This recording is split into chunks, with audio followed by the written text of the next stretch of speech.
नमस्कार। फिर से हाजिर हूँ एक नई कहानी के साथ में। मैं हूँ राज। आप देख रहे हैं हाईवे नाइट। दोस्तों, आज की कहानी जो हमें भेजे हैं उनका नाम पवन कुमार है। पवन कुमार जी फिरोजाबाद जिला उत्तर प्रदेश के रहने वाले हैं और ये घटना उनके साथ में 2018 में हुई थी, हरियाणा के एक शहर में। तो क्या हुआ था उनके साथ में, क्या घटी थी घटना, ये जानने के लिए चलते हैं इनकी इस कहानी में।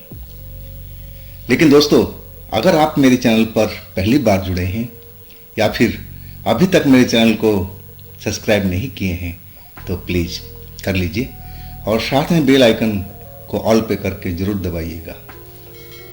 तो शुरू करते हैं आज की कहानी। दोस्तों, मेरा नाम पवन कुमार है।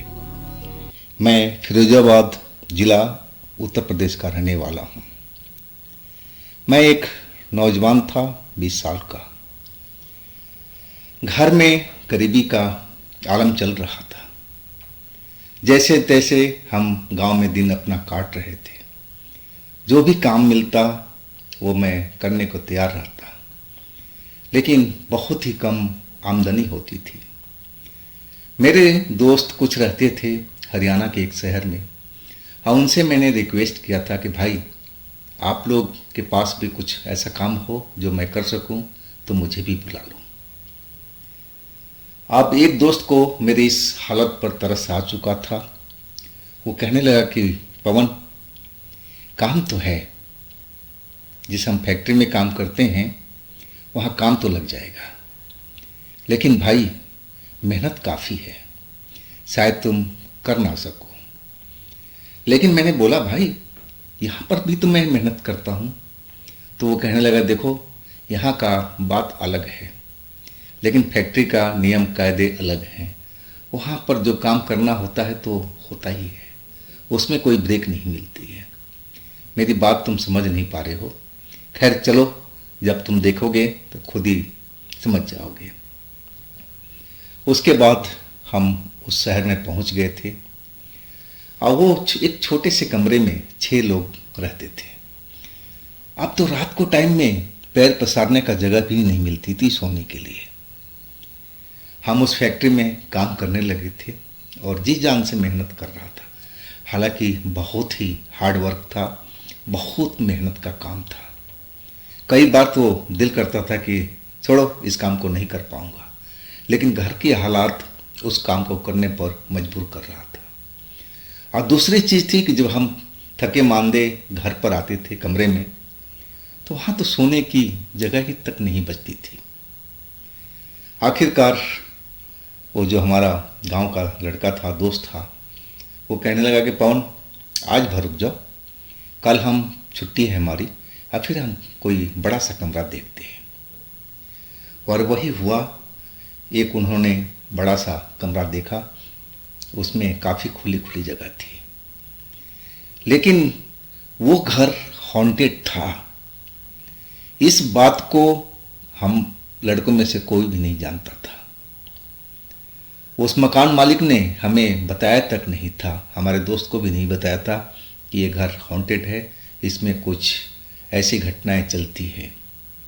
अगर थोड़ा सा भी हिंट दे देता तो हम उस घर में कभी भी नहीं जाते, लेकिन ऐसी कोई जानकारी हमें नहीं मिली। हम लोग उस घर में आ चुके थे। अब हम साथ ही फैक्ट्री जाते, साथ ही लौटते। तो 3 दिन तक तो उस घर में बिल्कुल नॉर्मल रहा, क्योंकि लड़कों की काफ़ी भीड़ रहती थी और हमारी जो ड्यूटी थी अब थोड़ा लंबी हो चुकी थी, क्योंकि ओवर टाइम भी अब स्टार्ट हो गया था। अब हम जब घर लौटते थे तो रात को करीब 11 बज जाता था, कभी 12 बज जाता था। खाना पीना तो वहीं आसपास के होटल में कर लेते थे, लेकिन अब इस घर में पहुंचते ही बस ऐसा लगता था कि बस सो जा घोड़े बेच करके। शरीर एकदम थका थका सा रहने लगा था। बहुत कड़ी मेहनत थी। और एक दिन जब मैं काम से लौटा करीब 11 साढ़े 11 बजे के आसपास लड़कों के साथ में, तो जब रात में सोया तो बिल्कुल सुबह में ऐसा जब उठा तो मेरी हालत खराब थी। पूरा शरीर दर्द से तड़प रहा था। मुझे लग रहा था कि मेरी तबीयत अब खराब हो गई है। अब लड़के काम पर जाने लगे और मुझे भी कहे, पवन चलो देर हो रहा है, फैक्ट्री में टाइम से पहुंचना पड़ता है।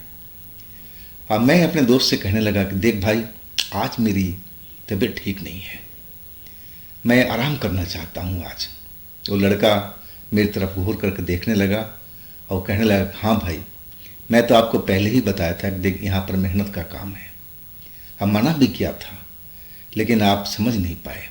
खैर छोड़िए, आराम कीजिए, जब आपका तबीयत सही हो तो चलना फैक्ट्री में। अब मैं आराम करने लगा। मेरे पास बस आराम के अलावा तो अब कोई काम था ही नहीं।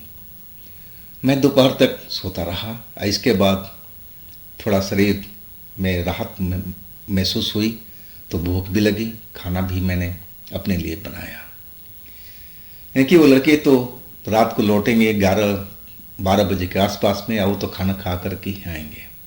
तो बस अपने लिए ही खाना बना करके मैं दोपहर में भी खा लिया था और रात के लिए भी रख लिया था। अब मेरी तबीयत थोड़ा सुधर गई थी। रात हुई। अब मैं 9 बजे के आसपास खाना खा करके और अपना मोबाइल चार्जिंग पर लगा दिया। एक अलमारी थी लकड़ी की, और उसी में मैंने अलमारी में अपना मोबाइल को रख दिया था और फिर मैं सो गया था। पता नहीं कितना टाइम उस वक्त में हुआ होगा, क्योंकि मैं गहरी नींद में था। हालांकि आधी रात का वक्त तो हो चुका था और अचानक मेरी मोबाइल जोर जोर से घंटी बजने लगी। मैं नींद में था, हड़बड़ा करके उठा और अलमारी खोला। जैसे ही अलमारी खोला तो मेरे प्राण सूख चुके थे। उस अलमारी के अंदर में एक औरत बैठी हुई थी। इतनी भयंकर उसकी चेहरा था कि जैसे लगा कि मेरा हार्ट अटैक आ जाएगा उसको देख करके। उस अलमारी के अंदर में मेरे फोन के पास में वो बैठी हुई थी। अब फोन अभी भी लगातार बज रहा था। मैं उसको देख करके उछल सा गया था डर के मारे, चिल्ला पड़ा था, बचाओ बचाओ, मेरे घर में कोई भूत आ चुकी है। लेकिन आसपास में भी जो किराएदार लड़के रहते थे सब उसी फैक्ट्री में काम करते थे, और उस वक्त में हमारे आसपास में कोई भी लड़का नहीं था। हाँ, घर और भी था लेकिन थोड़े दूरी पर था, शायद वहां तक मेरी आवाज नहीं पहुंची होगी। मैं एकदम डरा हुआ और उस कमरे से अब चाहा कि भाग करके निकल जाए। और उसी वक्त में जैसे कमरे में लाइट जल रही थी वो टिमटिमाई और फिर अचानक बंद हो गई। अब तो मेरी हालत और खराब हो चुकी थी। अब मुझे उस अंधेरे में पता नहीं चल पा रहा था कि दरवाजा किधर है, मैं किधर भागूं। और मैं दीवार पर आकर के दरवाजे को टटोलने लगा। और उसी वक्त में जैसे मेरे हाथ में उस चुड़ैल का हाथ आ चुका था, मैं उसके ही हाथ को पकड़ लिया था गलती से। अब फिर उस चुड़ैल की खिलखिलाहट हंसी मुझे सुनाई दी, जो बिल्कुल भारी आवाज में थी। और वो हंसते हुए कहने लगी कि कहाँ भाग के जा रहा है, आज मेरे साथ रात गुजार, बहुत मजा आएगा। और मैं तो जैसे उसकी बात सुनकर के एकदम कांप गया था। अब मन ही मन ईश्वर को प्रार्थना करने लगा कि हे प्रभु, हे बजरंग बली, मुझे चुड़ैल से रक्षा कीजिए, हे बजरंग बली। और हनुमान चालीसा पढ़ना शुरू कर दिया। वो चुड़ैल का मैंने हाथ उस टाइम पकड़ा था, लेकिन अब मैंने तो अपना हाथ छोड़ दिया था और उसने अपना हाथ से मेरा हाथ पकड़ लिया था। अब मैं एकदम डरा और बिल्कुल चिल्ला रहा था, हनुमान चालीसा पढ़ रहा था, और वो चुड़ैल हंसती जा रही थी। जैसे जैसे मैं हनुमान चालीसा पढ़ता गया, अब लगने लगा कि वो चुड़ैल का हाथ ढीला पड़ रहा है। और वो वक्त आया, वो मेरा हाथ उसने छोड़ दिया। और उसी वक्त कमरे में लाइट जल चुकी थी। अब फिर मैंने देखा तो कमरे में कोई नहीं था, लेकिन मैं हनुमान चालीसा का पाठ करना बिल्कुल बंद नहीं किया। फिर उसी वक्त जो मोबाइल बज के बंद हो चुका था और दोबारा मोबाइल बजने लगा। मैं जल्दी से अलमारी में से जो खुला हुआ था उसमें से अपना मोबाइल निकाला और तेजी से उस कमरे से बाहर निकल गया। वो मेरे घर से फोन आ रहा था।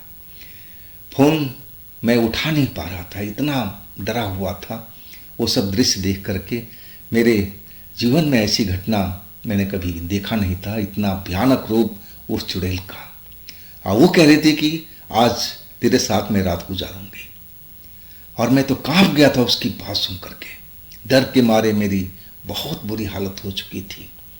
घर से निकल करके बाहर मैं आ चुका था और एक चबूतरे पर बैठ करके मैं सोचने लगा था।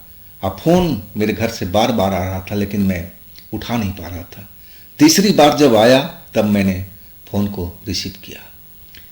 घर वाले बोल रहे थे, बेटा काफ़ी देर से फ़ोन कर रहा था और तुम तो फ़ोन ही नहीं उठा रहे थे। अब मैं क्या बोलूं उनको कि मेरे साथ में क्या चल रहा था इस घर में। और क्यों नहीं मैं फ़ोन उठा रहा था। लेकिन मैं बताया नहीं उनको कि वो लोग भी परेशान हो जाएंगे और कहेंगे कि बेटा छोड़ दे काम को, घर वापस आ जा। और घर जाने का मतलब था कि फिर वही गरीबी मुझे झेलना पड़ता, परिवार वालों को भी झेलना पड़ता, खाना मेरे घर में बनता या नहीं बनता। और वही सब मजबूरी देख करके मैं बिल्कुल चुप रह गया था। अब मैं उनसे बोला कि ऐसी कोई बात नहीं थी, बस चार्जिंग पर लगा हुआ था मोबाइल, इसीलिए मैं उठा नहीं पाया। उनको मैं अपनी बातों से संतुष्ट कर दिया था। मेरी निगाहें उस घर पर लगी हुई थी। घर का दरवाज़ा खुला हुआ था और घर के अंदर लाइट जल रही थी।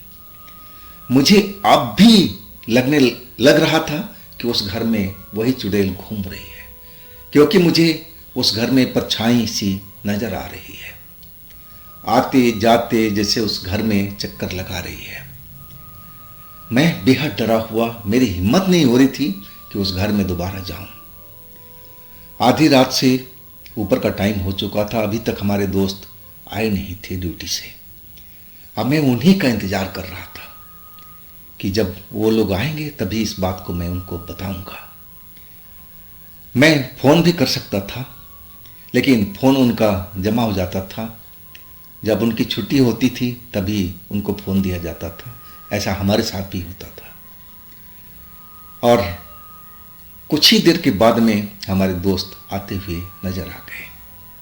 अब मुझे उस चबूतरे पर बैठे देख वो कहने लगे, अरे पवन, तुम कमरे में होना चाहिए, बाहर क्या कर रहे हो इस अंधेरी रात में, वो भी इस चबूतरे पर।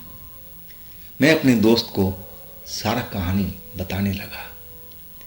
हाँ, मेरे दोस्त ने भी उस परछाई को देखा जो कमरे में चलती हुई नजर आ रही थी। अब जितने भी लड़के थे सब डर चुके थे। किसी का हिम्मत नहीं था कि उस कमरे में उस वक्त में जाए। सबने उस परछाई को रात में देखा था। मेरी बात उन्हें बिल्कुल सच लगी थी। वैसे तो मैं बिल्कुल सच ही उनको बताया था। अब सारी रात हम लोग उसी चबूतरे पर सारे लड़के बैठे रहे। किसी की हिम्मत नहीं हो रही थी कि उस घर में जाए और अपना सामान निकाल करके, अपना थैला वैला जो भी है लेकर के बाहर आ जाए। नहीं हो रही थी। और हाँ, इसके बाद तो उसमें से हंसने की आवाज़ भी आने लगी थी, जैसे कोई औरत हंस रही हो। जब सुबह हो चुकी तब हम लोग उस डर से हटे थे। अब उस घर में कोई भी परछाई नजर नहीं आ रही थी। पड़ोस में जो घर में लड़के रहते थे वो भी अब इकट्ठा हो गए थे और हमारे दोस्त ने उनसे भी बताना शुरू कर दिया कि भाई ऐसे ऐसे रात में हुआ था क्या आप लोगों को मालूम था कि इस घर के अंदर में क्या चल रहा है? लेकिन सब ने मना कर दिया कि नहीं भाई, हमें नहीं मालूम। ये घर तो काफ़ी दिनों से बंद था, इसमें तो कोई किराएदार आता ही नहीं था, ना जाने क्यों। अब हमने, हमारे दोस्तों ने मिलकर के उस घर को खाली कर लिया, क्योंकि दूसरा घर हमें मिल चुका था। लेकिन इस घर में क्या हुआ था, वो औरत कौन थी जो मुझे पकड़ रखी थी उस रात को, मैं और मेरा दोस्त पता लगाने में जुट चुके थे। और एक दिन सच्चाई मालूम हो चुकी थी।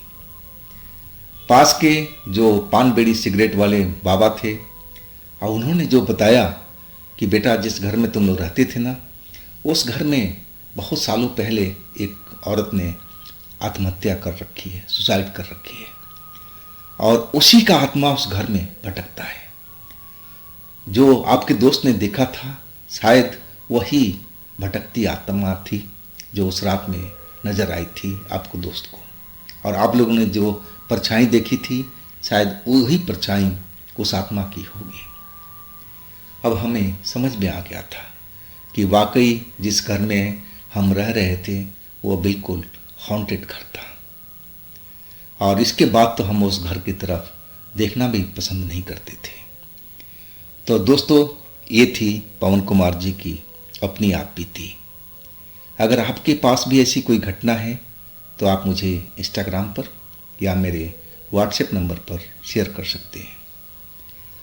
और इस चैनल को भी अपना प्यार दीजिए, लाइक कीजिए, सब्सक्राइब कीजिए, शेयर कीजिए। और फिर हम मिलते हैं अगले रोज़ एक इसी तरह की घटना में। आप लोग अपना ख्याल रखिएगा। नमस्कार।